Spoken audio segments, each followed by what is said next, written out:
Hello and good evening viewers, कैसे हैं आप लोग। स्वागत है आपका शेयर बाजार ज्ञान की एक और वीडियो में। और आज की इस वीडियो में हम बात करने वाले हैं इन्फोसिस लिमिटेड के शेयर के बारे में। इन्फोसिस आज 1.25% नीचे। ज़्यादातर जो आईटी स्टॉक्स थे आज के दिन में वो ऊपर ही ट्रेड कर रहे हैं, लेकिन इन्फोसिस के अंदर में एक खराब खबर आई। बेसिकली इनका एक बहुत बड़ा डील जो है वो कैंसिल हो गया। लगभग $1.5 बिलियन का जो था ये डील था, वो कैंसिल हो गया, इनको लूज आउट कर दिया इन्होंने। तो इस वीडियो में हम बात करने वाले हैं कि कितना बड़ा इम्पैक्ट जो है ये खबर इसके ऊपर में डालेगी। और मेरे हिसाब से जनवरी सेकेंड वीक से बहुत इंपॉर्टेंट होगा IT, all over IT, specially Infosys के लिए आगे आने वाला समय। वो क्यों मैं बोल रहा हूँ उसके बारे में मैं आपसे बात करूंगा। अगर आप लोग चैनल पे नए हो तो आप चैनल को प्लीज़ सब्सक्राइब कीजिए ताकि रोज़ आने वाली जो वीडियोज़ हैं वो आपको लगातार मिलती रहे। तो देखिए, आज का जो वीडियो है ये मैं वीकली चार्ट्स पे करने वाला हूँ। टेक्निकल जो चार्ट्स हैं, शुरुआत डेली चार्ट से करेंगे, फिर एंड वीकली चार्ट्स पे करेंगे। ये मैं पहले इसलिए बता दे रहा हूँ बिकॉज कई लोगों को कन्फ्यूजन रहता है कि कौन से चार्ट्स, कौन सा टाइम फ्रेम यूज हो रहा है। So that's why I am gonna start with daily and then go on to the weekly charts. खबर से शुरुआत करेंगे। पहले $1.5 बिलियन का जो है वो डील इन्फोसिस ने लूज आउट किया है। इन्होंने अपने क्लाइंट का नाम नहीं बताया, बट इन्होंने ये बताया है कि वो जो मेमोरेंडम ऑफ अंडरस्टैंडिंग, जिसको एमओयू कहते हैं, वो परस्यू नहीं होगा और वो टर्मिनेट कर दिया है क्लाइंट ने। ये खबर कोई बहुत बड़ी नहीं है इन्फोसिस के लिए, बिकॉज ये जो $1.5 billion, I know it sounds very big, but Infosys के लिए इतना बड़ी अमाउंट नहीं है ये। बिकॉज ये जो $1.5 बिलियन की डील थी ये 1 साल की नहीं थी, ये 10 साल की डील थी। लंबे समय तक इन्होंने स्पेंड करना था। सो यस, एक नेगेटिव खबर तो है और उसका एक नीजक रिएक्शन हमारे को देखने को भी मिला, जहां पे स्टॉक छुट्टियों से पहले क्लोज हुआ था 1560 के ऊपर। आज ओपन हुआ 1535, यानी कि ओपन हुआ 2% नीचे।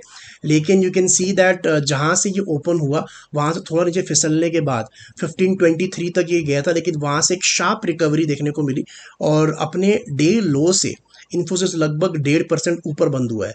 From the day low I am talking about 1523 से कैलकुलेट करोगे तो ₹21 ऊपर बंद हुआ है। That is almost 1.5%, right. So apart from the closing in Infosys, जैसा मैंने वीडियो की स्टार्टिंग में बताया था कि जनवरी 2024 का सेकेंड वीक से काफ़ी इंपॉर्टेंट चीज़ें होनी है आईटी स्टॉक्स में। क्यों? बिकॉज जनवरी 11 या 10 को, जनवरी 11, यस, 11 जनवरी को इन्फोसिस ने अपने लास्ट क्वार्टर के नंबर्स, जो अक्टूबर नवंबर दिसंबर का क्वार्टर होता है, थर्ड क्वार्टर, उसके रिजल्ट जो है इन्होंने डिक्लेयर करने हैं।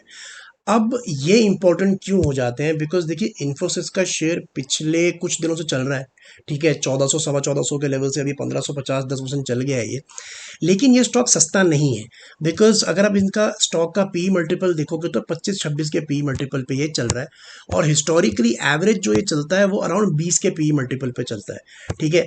और ये सस्ता इसीलिए नहीं है बिकॉज इसके अंदर में जो अर्निंग है ना वो कहीं ना कहीं स्टैग्नेंट हो गई है, प्लेटू हो गई है पिछले 5-6 क्वार्टर से।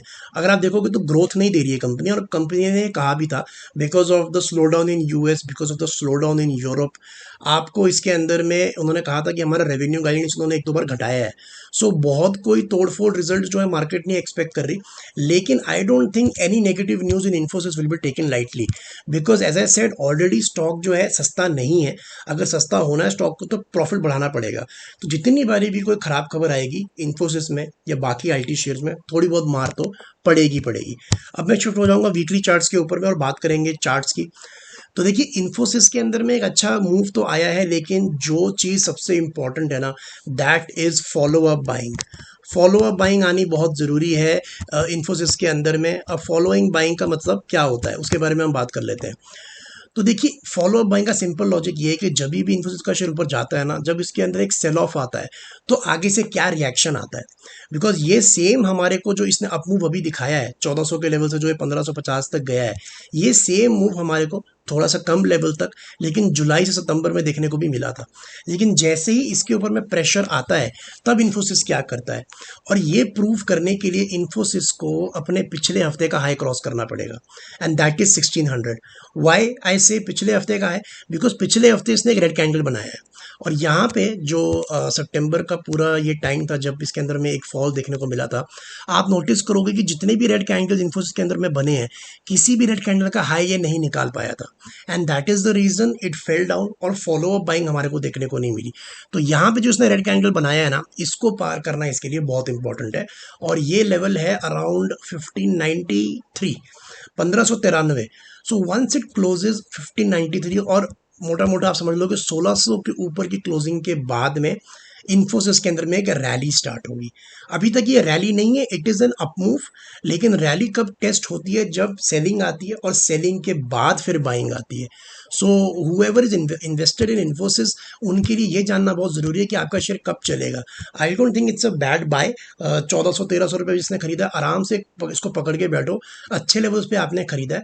और जिस तरीके का शेयर इन्फोसिस है, definitely the company will come out with good profits. अभी नहीं तो 1-2 क्वार्टर के बाद में, जैसे ही अमेरिका में सिचुएशन थोड़ी सी अच्छी होती है, रेट कट्स होते हैं या महंगाई कम होती है, स्पेंडिंग पावर बढ़ेगी, तो IT will be the first sector which will be in benefit in our stock markets. तो दोस्तों ये था मेरा आज का वीडियो इन्फोसिस। कोई खबर का ऐसा कोई बड़ा टेंशन नहीं है, यही क्लियर करने के लिए मैंने वीडियो बनाई थी। आई होप आपको न्यूज़, लॉजिक, लेवल्स सब कुछ क्लियर आउट हो गए। कोई सवाल है आपका तो आप कमेंट सेक्शन में ज़रूर डालें। मैं मिलूंगा आपसे अपनी अगली वीडियो में, तब तक आप अपना ख्याल रखें। All the best guys.